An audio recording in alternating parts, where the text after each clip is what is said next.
Teachers, it's time to trust yourself. Your kids need you.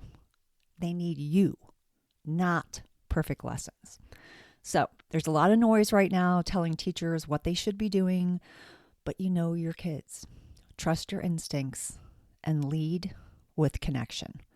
Today on One Tired Teacher, that's what we're going to be talking about. Trusting ourselves, knowing that our kids need us and that they don't need all the rest of the noise. Hope you stick around.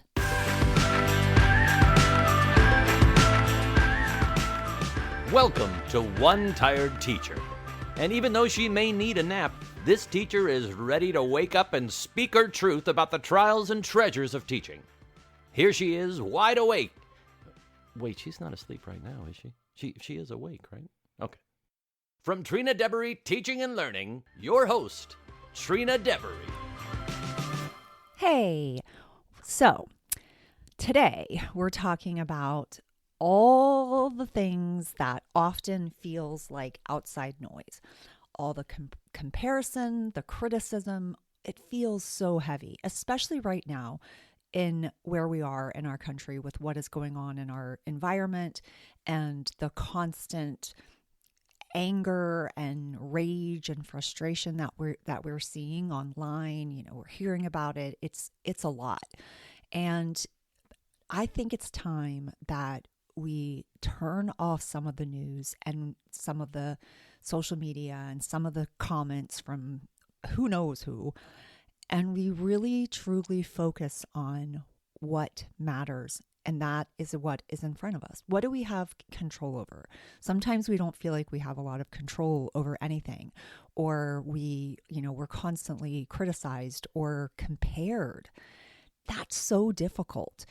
In the last month, in February, I talked a little bit about evaluations and being under like a microscope and feeling like having it be really hard to have someone watching you while you're working. And I often think about like where in the system we've taken such a giant misstep.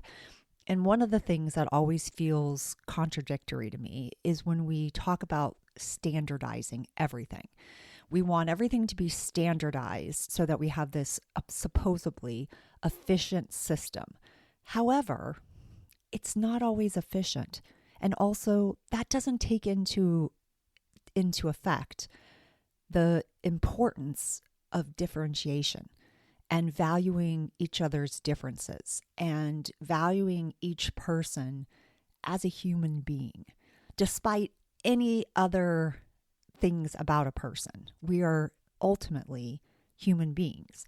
And when we want everything to be exactly the same way, but then we set up a system where we're going to compare you and criticize you, it doesn't feel collaborative. It feels like scarcity. It feels like angst. It feels hard. It feels like pressure. And that makes teaching really difficult. And it also makes everything feel hopeless or impossible. And that's why it's really important for us to hold on to what we know is true and what we know is good and focus on the job at hand, which is educating the children in front of us. It isn't just educating them, though. It's also loving them, accepting them, providing a safe environment for them, and helping them feel like they are capable of contributing to the world. And we need them. We need them to contribute to the world. We desperately need them to contribute in a way that feels compassionate and empathetic and kind and generous and loving. And, we don't want to do to them what has been done to us. We don't need to put them in a situation where we're constantly comparing them to one another. And I mean in things like, data charts, or as far as like grades or information or groups or things that make them feel less than somebody else. Those are messages we want to be really careful about. And also when we're making decisions about things that we're doing or things that we're teaching in our classroom, it's really important for teachers to remember that our judgment matters more than ever. Because there are things that are said about teachers that are not true. They're either not true or they're true of a very, very small number of people. And they get blown into these things that look like they represent all of us. And that's really hard. So your judgment, it makes a difference. And when somebody wants you to use a specific curriculum, a specific set of materials, to do something, and you have to use the exact same slides and everyone must be teaching on the same slides and all these things. But then they turn around and criticize you when kids are not meeting expectations or are not growing at an appropriate level or an appropriate amount.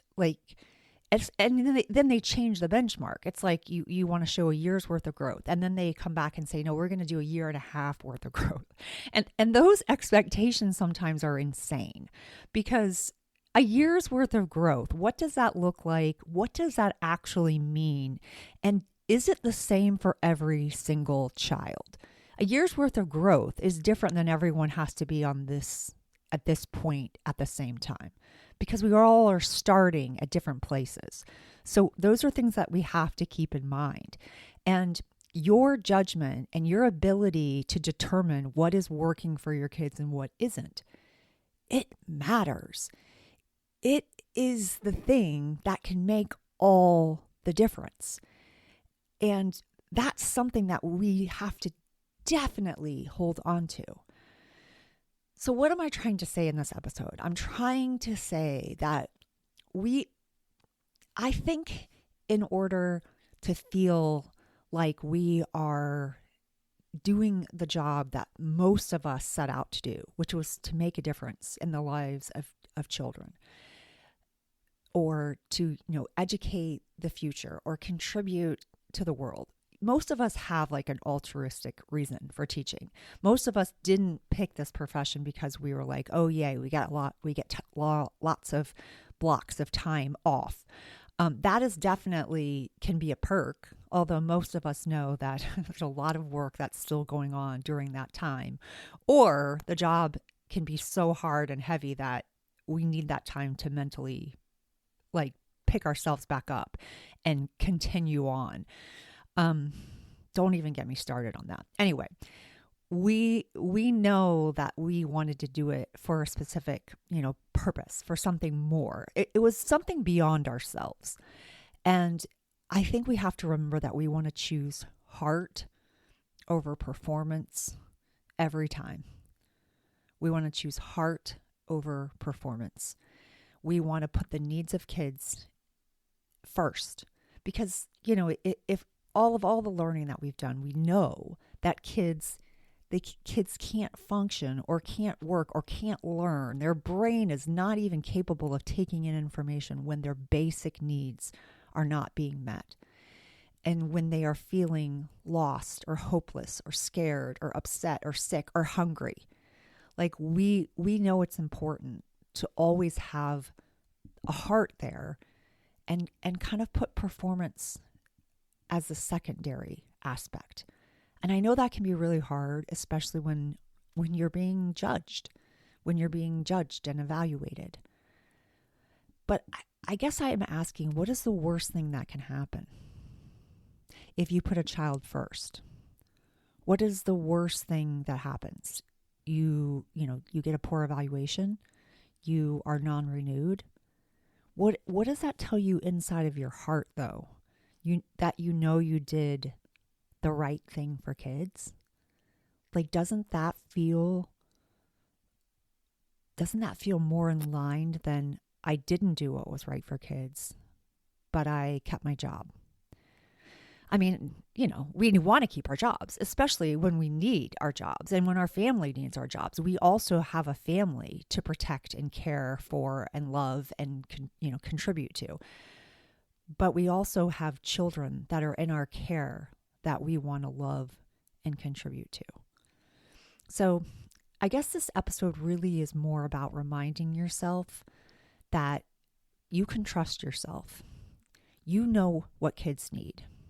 And if you don't, step back a little bit and listen. Listen to the conversations they're having.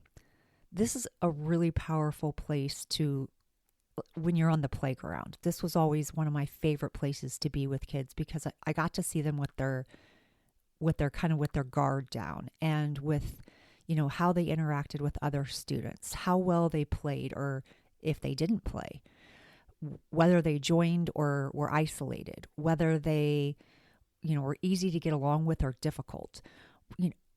Those are places to notice things about kids and to learn about what's going on with them. And when we know them on a deeper level, we're able to reach them in a more meaningful way.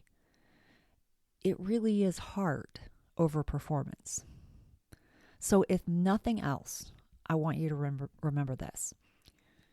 You already know what your kids need.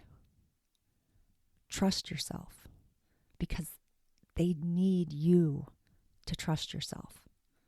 If they are going to trust us, you have to trust yourself first.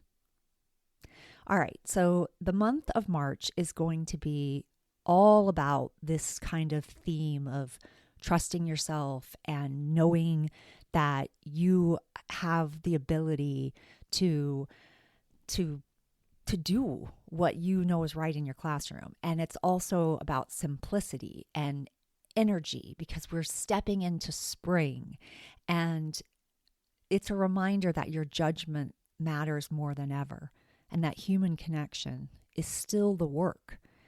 We're going to talk a little bit about STEM. We're going to talk about STEM through the idea of connection and meaning. And we're going to have some real talk on some episodes, and we're going to talk specifically about things that we can do in our classroom that help bring more energy and connection to our spaces. And so that's really what the month of March is all about. I hope that you will join me in this exciting springtime, and of course my timer goes off in this springtime. Now, my freebie for the month of March is a device-free digital citizenship lesson. I think it's a really important time to kind of review citizenship, and digital citizenship can easily transfer into in-person citizenship.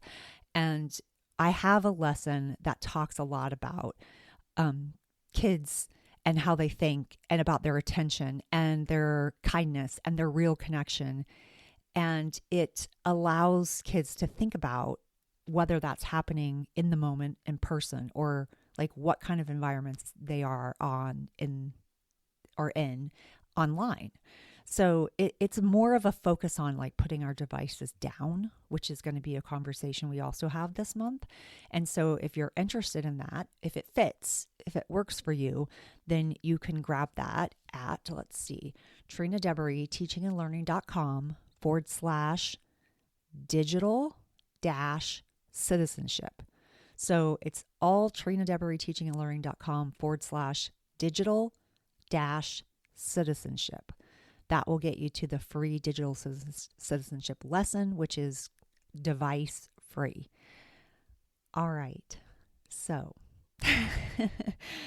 as March gets louder and the world feels heavier, remember this. The work you're doing with the small humans in front of you matters more than you know. Connection counts. Kindness counts. One meaningful moment counts. You're allowed to trust yourself. Slow down and teach with your heart. I'll talk to you next week. Until next time, sweet dreams and sleep tight.